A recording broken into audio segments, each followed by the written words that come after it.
Hi everyone, my name is Javi and in case you didn't notice, I'm actually a really big comic book fan. In fact, I'm such a big fan that this is coming out on a Wednesday and I want to really hurry because I want to read all the new comic books. But why am I telling you this? Well, that is because this week I want to focus on designing superhero costumes. We did the regular fashion design and the costume design, and now I want to focus on superhero costumes because I think there's some things that to learn about it. First, an announcement! I have a Patreon. Yes, a Patreon. If you like the videos that I do and you want to support them, there is a link below where you can go. I only ask for just a little contribution and it will help me to continue make these videos and also justify my wife why I'm spending most of my day making these videos instead of working. So check the link below. I still don't have any rewards, but those are coming very soon. Now back to camera one. Can you tell that there's something really wrong with my hair? Like this thing here is like, I don't know if I can show you, but I have like this and it's I don't know, it's a super mess. I don't know what to do with it. I tried to cut it, but it doesn't look good. I don't know. Anyway, if you wanted to see, this is my camera setup and well, let's just say that it could be better. I mean, this is a hard drive. It's super dusty. Nah? Well, if you start thinking about it, the basics of superhero design are actually pretty obvious. I have two articles that I want to recommend. One is on IGN and one is on superheronation.com. But if I had to sum up what they say, it is something pretty much like this. Superhero costume design, it is not unlike costume design. You just have to focus more on certain things, especially focus on drawing really clear shapes, on really being iconic on the look of the character, and also focusing on color and how you're going to mix it. The reason why this is so important is because, well, back in the 50s and 60s when people were designing and drawing comic books, you had a lot of limitations regarding printing and the colors that you could print. And also, these artists had to really draw a lot of pages in a day. So they had to keep it real simple and real iconic. But that set the basis from all the costumes that came later, that even though they can be more detailed or not, they still have to address these basic notions of the design. On top of clear shapes, iconography and color, you also have to think of two more things, and that is that the costume has to be functional. I mean, it has to be useful for the character that is going to wear it, and also that the costume should tell you something about the hero. You know how Batman is all dark and broody and you can tell that in the costume, and Superman is all bright and colorful and you can also tell that in the costume? Well, that. But the conclusion that both articles have is that actually when you're designing a superhero costume, less is more. Just go with really basic, really bold statements about the character. The more detail that you add to a superhero costume, the more complicated it's going to be for everyone involved, because not only you have to draw that superhero costume a lot of times a day, maybe a lot of times in just a page, but also you're leaving a legacy that is complicated for the rest. One of the examples is John Cassaday, an artist that I love. He used to draw Captain America, and when he did it, because he has a really detailed artwork style, he used to draw all the fish scales in Captain America's costume, and when he left the book, everyone that was left living, everyone that had to draw Captain America after him had to start working on the fish scales, and everyone hated it. But let's go back to the process of doing the design. So I want to focus just a bit on research. I have two articles. One is in fashionista.com and one is in wacom.com. Yes, the guy that made the tablet that I use. The Fashionista article is actually an interview to a costume designer for movies. This designer did the designs for like the Supergirl TV show and the Guardians of the Galaxy costumes. One of the things that Mr. Wilkinson researches are ancient Greek sculpture, high fashion video art, high-tech sports, and military apparel. And when you think about all of these things individually, you realize why they have sense within the idea of the superhero, especially the Greek thing, because most with DC heroes are more like Greek gods. And to think about Greek gods like a modern way to interpret a mythology for superheroes is something that everyone talked about it. You can find a lot of text about it, how superheroes are the new mythology, but it makes a lot of sense when you're doing the research. But the Wacom article goes to the other side and actually talks about doing some research for the superhero costumes on more like streetwear and things that would be useful and practical for this superhero to use, especially like if the superhero is going to be super nimble, you have to research what athletes use and stuff like that. I find that it's a very good tip. But now we're talking about real world outfits for superheroes. I want to talk about redesigns. There's an article on Comic Alliance that I want to recommend.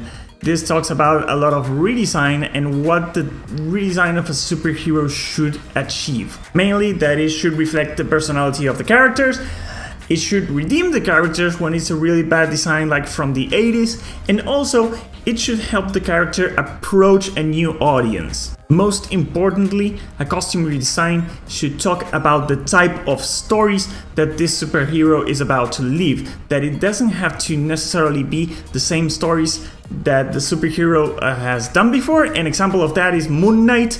Moon Knight used to have like this superhero-y outfit, and then he started wearing like this white suit, and it really changed the tone of the story, and the suit adapted to that tone as well. Also great examples are Cameron Stewart and Babs Starr redesign of Batgirl. I love it. And also Robbie Rodriguez designs for Spider-Gwen. That is not actually a redesign, but it's, you know, it iterates on Spider-Man's costume, so you could kinda interpret it as a redesign. One of my favorite artists that is doing a lot of redesigns of costumes is Chris Anka. He's doing a lot of work for Marvel, especially with, you know, Spider-Woman, Captain Marvel, Storm.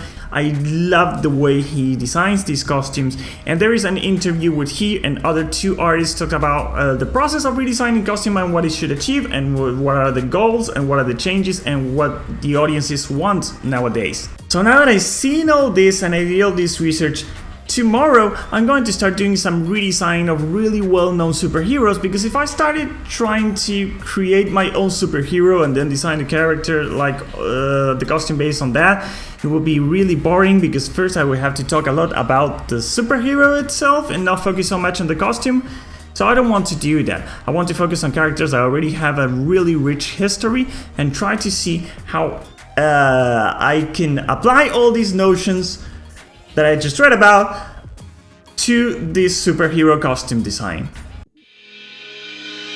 So the character that I choose to do the redesign of is a bit controversial, because he's one of those like really cool characters from the 90s and the cartoons, but it's not a very useful X-Men, and he's actually faded away from the spotlight in the last like 10 years.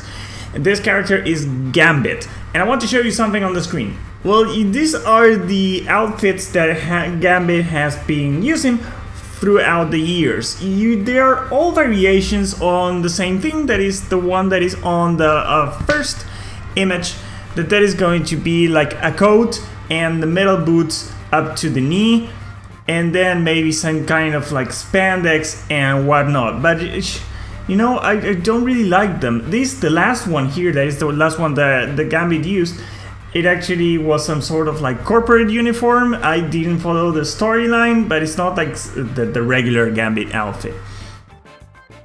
Thing is, Gambit is a thief. He's known for being a thief, but he also has the power of like doing super explosive stuff and very actiony stuff. And those two things don't go really together. But at the same time, like, I want to put some emphasis on the thief thing, because you know, X-Men that have explosive powers, well, there's a lot of them, but there's not a lot of X-Men that are actually thieves or that can go like very quietly and be all stealthy. So I want to focus on that. I don't think that the coat actually helps, and I don't think that, you know, even though the suit is really recognizable, I don't think there's actually really iconic about it. So I wanted to focus a bit on the iconography, and you see Gambit has black eyes, like all the white part of the eyes is actually black, and then he has a red iris, and I wanted to focus a bit on that, and the fact that his powers always have like this kind of pink glow to them. So thinking about iconography and how he's always throwing cards, I thought, what if I got an ace of spades and mix it a bit with the color of his powers and the inverted color of his eyes? So I got this card here.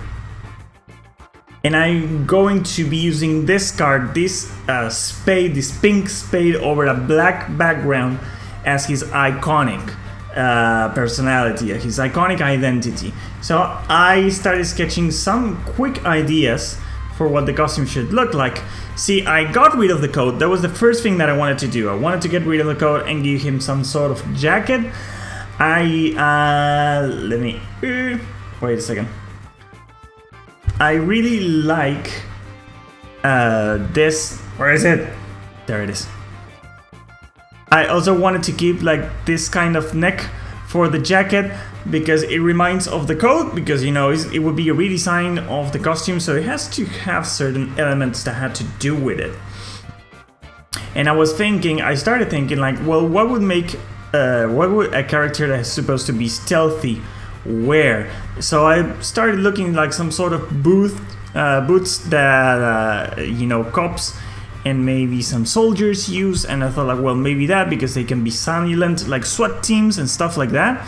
So I just sketched really quickly some sort of boots, but I wasn't really convinced. And then I started thinking like, well, but what would like a thief really want to do when he's trying to be quiet? And I started thinking about animals, and I started thinking about how maybe the best way to be silent, like hobbits do, is to be barefoot.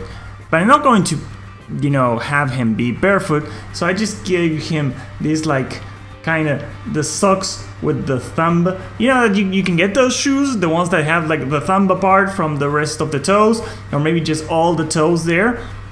So the idea of having like elves, you know, the feet of an elf or of a hobbit, like really nimble, not tied to a shoe, so he can be like really fast. I don't know, I really like this idea. I also tried to think a little bit about how to put the X in all of this, so I started just putting some X here and X here on a closed jacket to see how that worked. This neck is like really 70s, I don't like it that much. And I also gave him some like boots here for like, well, you know, the more X-Men look where they have these tall boots.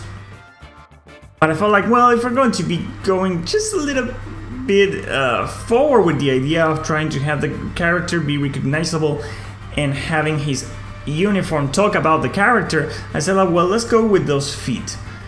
So I chose the one in the middle, and well, here are all the color choices that I started experimenting. As you can see, like, well, I'm going to zoom just a bit. This is not zooming. This should be zooming. Is it zooming? It's zooming. So I kept the first jacket, the one that has the neck from the original coat, and then I just, you know, the part in the bottom are some tights with this like kind of barefoot type of uniform. And I started experimenting with a lot of colors. You can see like, well, this one actually has a pretty similar color scheme to the original uniform, and it still looks kind of good if you want to keep that. And then I started using this like red jacket and trying new things, like maybe some blue tights that also, for some reason, they remind me a bit of the cartoon. Did Gambit use this on the cartoon? And as you can see, on most of them, I used this black background for the chest and this and the pink ace, the pink spade. But on some of them, I just inverted it to see how it looked, and it really reminds you of the, you know, this pink chest plate that he used to wear. Actually, the name of the color is fuchsia. I'm not going to say it a lot because, well, here have like a lot of variants, and you know, there's not one that is particularly bad. Well, this one here is a bit silly. And I don't know, this one is a little bit boring because, or maybe like the pink boots. I don't know about the pink boots. But still, I chose this 3 here that have asterisks here. It would be the first one that, you know, it's the first one, and it was kind of where I wanted to go. Then there's this red jacket because I can't stop staring at it for some reason. And then the one with the pink boots, not so much for the pink boots, but for the rest that I actually liked. So these are the 3 that I chose. And as you can see, I have these 3 doubts about these 3 uniforms that I chose. Like, well, on the one with the pink boots, I actually got rid of the pink boots. And now it looks a little bit too boring, but I wasn't too convinced about the pink boots anyway. And the first one, it doesn't have enough contrast on the costume. It's like, because that brown, I tried a lot of shades of brown, and that one was kind of like the best one, but it doesn't contrast too much. And finally, I had the one in the middle that it was like, well, is it too flashy with the red jacket? Like, if he's going to be a thief and want to blend with the dark, it's going to be too flashy. But then again, he's a superhero and he has to be bold. The statement of a superhero uniform, despite the fact that Gambit is a thief, has to be a bold one. So yes, it's going to be the red jacket. So, ta-da! The red jacket wins for the Gambit redesign. The one on the left that you're looking at right now is just, well, what I was showing you before. And then I wanted to play around a bit, and I was thinking that maybe when he's using his powers, all that pink glow and pink foamy thing that comes out of the cards when he's using his powers also can come out of his chest. And, you know, I can also give it, let me just, let me just try one thing. If I get rid of all the pink, and I just give him like these kind of straps so he can have his staff at hand, it also looks good. And you know, it plays, you know, these black lines plays with these black lines. And you know, you give it that foamy thing and suddenly he looks like this powerful thief or superhero or something. But it, you know, you can tell a lot by the character, and that it means that he's swift. That means that he can pretty much blend in the dark, well, except for the jacket, for the flashy jacket. And you know, it says Gambit. That's what I was looking for. So what do you think? Do you think that this is a good redesign of the uniform for Gambit? Well, let me know in the comments. Tomorrow I'm going to be doing someone else. I know who's it going to be. First, I want to share with you some of my ideas about Superman. People's notion about Superman is that he's too powerful or too boring or too good. Most of the complaints always come from people that either never read a Superman story or they barely know their story. So in order to make Superman interesting, most of these people think that the way to approach Superman is to do a story about how he's the last survivor of his planet and how angsty that makes him. These people always talk about Superman as this guy who is trying to find his place in a world that doesn't understand him or want him there. And unfortunately, that is the grim vision that the movies decided to go with. Well, all that is bullshit. Superman is not lonely. He was raised since he was a baby by 2 very loving parents. He had friends in school that are still his friends now that he's an adult. He grew up in a town where everyone knew each other and everyone knew him. Once he reached adulthood, he moved to the city, found a job, made a lot of friends in the job, and even found the love of his life. How can that guy be lonely? He's the friendliest guy in the world. He even has like the super friends. There is nothing, not even the fact that he is the last survivor of his species, that would make this man feel lonely or sad or alone in his world. And also, he's not even the last Kryptonian alive. If you ever read the comics or even watched the movies, you will see that there's plenty of other Kryptonians around in space. He's not some rhino in the middle of Africa that is just waiting to die and for his species to end. Superman was rescued from a culture that was destroying itself, so he could have the life that he would never be able to have home. Superman was not sent to help humanity, he was sent to humanity so they could help him. Superman is a refugee, and he wants to give the help that he received back by helping other people. So no, he's not angsty, he's not lonely, he loves people and he wants to help, and he just happens to have superpowers. For Superman, bringing a kitty down from a tree or stopping an alien invasion is the same thing, he's helping people. He's not a Jesus analogy, he doesn't watch the world from afar in some pose or something. He will always be on the street helping whoever needs him. He sees himself as a public servant and nothing more. If you ask Superman who he admires, he won't tell you that he admires Batman. He will tell you that he admires all the police and the firemen that are out there helping people, even though they don't have superpowers, they're just trying their best. So Superman shouldn't dress like an emissary from another culture. That is what Wonder Woman does. But just like Batman dresses as the creatures that he feared when he was a kid so he can instill the same fear onto others, Superman will dress as the people that inspire him so he can inspire others. Superman is a fireman. And also an everyman. He doesn't think he's a special fireman, he's just one of the rest. 5 years ago, DC Comics rebooted Superman, and for the first bunch of issues, Grant Morrison and Rex Morales gave Superman a costume that talked about a lot of what I'm saying. They made him an everyman. His uniform was a t-shirt, a cape, and some jeans, and that was it. Okay, so now that the rant is over, let's get drawing. Well, not really drawing because I already did all the drawings, but I still want to show you what I came up with. First, I want to show you the research. Since I was talking about Superman being a fireman, and just as an example, I was thinking about like Superman as a member of a rescue team, or, you know, as a part of the army or something like that, like a soldier, well, but not so much as a soldier, as a warrior, but member of a Peace Corps or something like that. So here what I have are some ideas from around the world and around history. I really like these really high belts for these firemen and the buttons. I really like these boots that were from like the army, I think, or they were called like desert boots or something like that. And what I also really liked in all of this are these reflective stripes, and I'm going to work into them because Superman doesn't hide in the shadows. Superman wants to be seen. He wants to be asked for help, and he wants people to know that he's helping them and that they can trust him. So I think that having these reflective stripes really work onto that theme. So here what I have are some ideas that I was working with. And this one, the first one, is like super fireman Superman. He's had the fireman pants, he even had the stripes there, and I thought it was a good idea to connect him to connect them to the cape.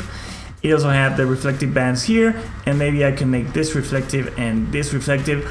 I think that this is just a bit too much and it looks a little bit silly, so I started doing some other designs. I really like the pants in this one. They can still have the reflective material here and keep the boots more sober. Just a regular belt holding the pants, and then just a t-shirt that has the reflective material here, and just a really flowy cape. This one, I was thinking more, the third design, I was thinking more about this belt that the firemen on the 40s had, and I also was thinking about the buttons on their suit, so I was thinking about adding some buttons here and here, also having the belt be big and at this height. And I gave him the high boots because I was thinking everything just a bit too up, and I wanted to see, because, you know, Superman in his design, he has really high boots, so I was like, well, maybe I can try to incorporate them. But he looks a bit too much like Flash Gordon, which is a design from the 40s and 50s. So, you know, I was just going a bit too back in time. It looks like a design from like 60 years ago and not something that Superman today would use, which is what I'm trying to achieve anyway. And this final one that I also really liked, I like this too.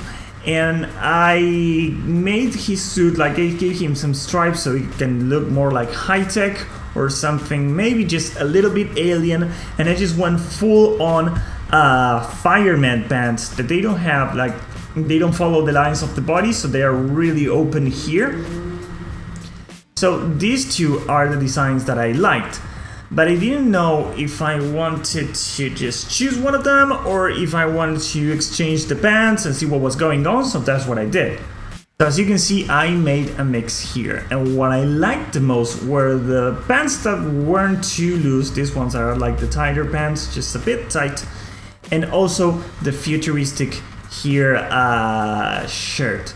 And I thought that it was a good idea because if I gave him like the desert boots and the fireman pants, and the other half was more like alien or high-tech, I will be talking about these two halves of Clark Kent, like the alien part and the I just want to help people part. I thought that it really talked about the character. So the moment came and it was time to actually start doing some colors. I did a lot of color studies. I even on this one I tried to see if I could put some red in there because you know Superman has the red trunks even though he hasn't been using them for a long time, but it is still, well, they're part of him. And well, the things that I liked in is that, well, in this part, in these two here, because I'm keeping everything more blue, more like a traditional Superman suit, you can't tell that they're like some sort of fireman pants. They just look like there's some really loose pants of his uniform.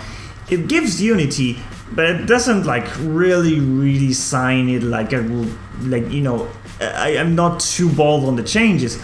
So I thought about maybe these black pants. That is something that a fireman would use, with the color stripes here and also the color stripes in the shape that maintain like this unifying sense, like all these silver stripes going up in the form.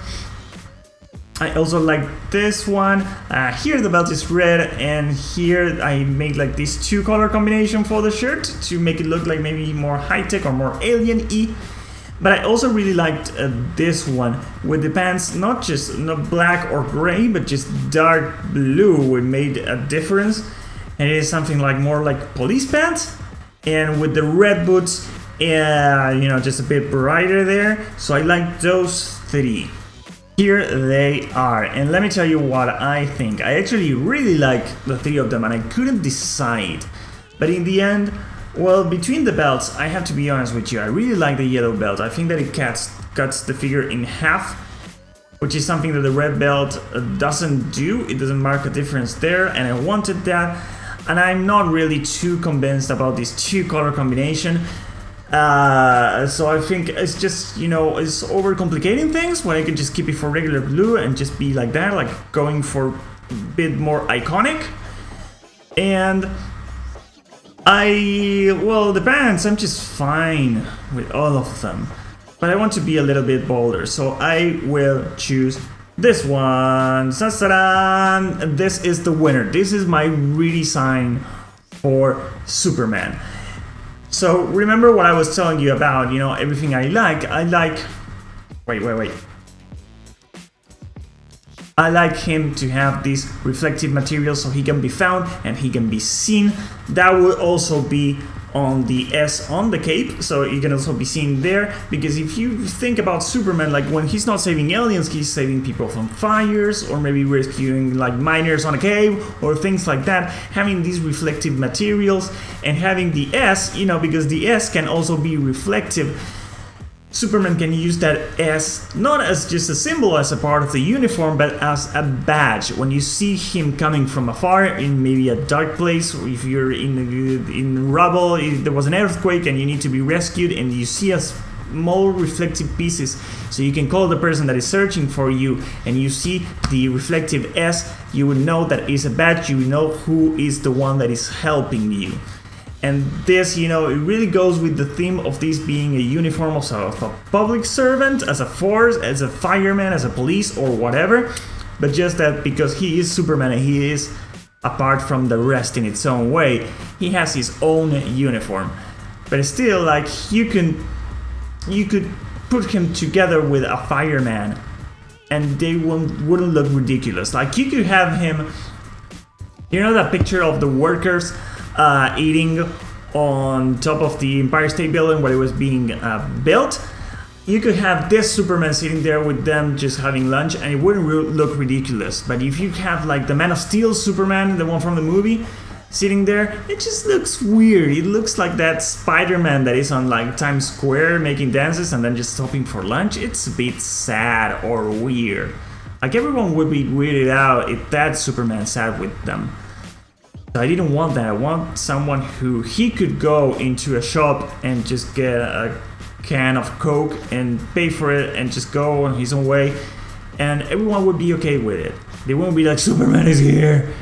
I wanted him to look like something that it would be more approachable for people, because if he wants people to ask him for help, he needs to look approachable. And that's what I wanted to go with. So yes, he has the public force servant's pants here, the red boots to add a little bit more flair, the reflective material, and also this, you know, high-tech kinda alien shirt. because, you know, he is alien, and those are two parts of him that become one thing, you know, the powers and his origin and his legacy, and at the same time the longing or the want to help people like everybody else does. So that's Superman. That's my vision of Superman. So what do you think? Do you like it? Let me know about your opinion and what you think about not just the costume but Superman in general on the comments there. I really liked it, but God, I spent like 5 hours working on this. I gotta be honest with you. I thought I was going to make another video, but it's Friday already and I just don't have the time. But still, I'm really glad, and I had a lot of fun working on this character that I love so much. Well, that's going to be it for this week. Thank you so much for watching. Like the video if you like it, leave a comment, subscribe, all of that, you know what to do. Also, I have a Patreon now, so if you want to leave a coin, just go ahead and do it. My name is Javi and I can draw, and I know that you can draw too. I'll see you on the next week. Bye!